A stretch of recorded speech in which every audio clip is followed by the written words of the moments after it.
hemen mito bat, Euskal Oasiaren mitoa erori egin dela.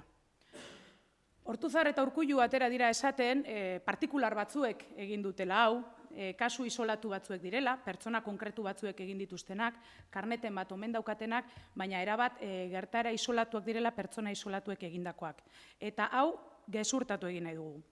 Gezurtatu egin nahi dugu izan ere argi geratzen da pertsona hauek EAJ-ko karneta izateaz gain, eta hori izateaz gain, beraien nexoa edo beraien lotunea, argi geratzen da pertsona hauek kargo politiko importante batzuk izan zituztela. Sánchez Robles, Otxandiano, Tellería edo de Miguel bera, ez ziren edonolako militanteak. Kargu publikoak izan zituzten eta diru publikoaren kudeaketa bidegabea egin zuten kontratazio irregularrak eginez, adjudikazio irregularrak eginez, komisio ilegalak jasoaz eta bar. Eta trama moduan zeuden antolatuta. Hauek ez ziren casting batetara aurkeztu, hauek ez ziren prozedura selektibo batetara aurkeztu beraien postu horiek lortzeko. Hauek EAJak jarri zituen, Euskadi Buru Batzarrak jarri zituen. Eta momentu horretan, Euskadi Buru Batzarrean Urkullu buru zela gogoratu behar dizuet.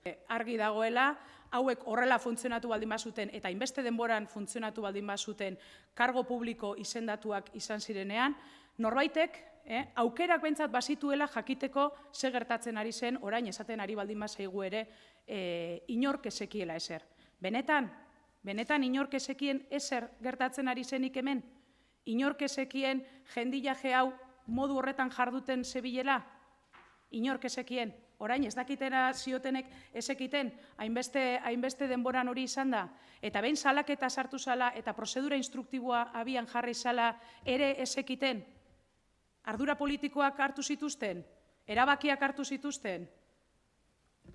Nik uste dut deno gogoratzen dugula Egibarrek de Migueli egin zion besarka daura babesten duela ez hainbeste denbora, memoria daukagu.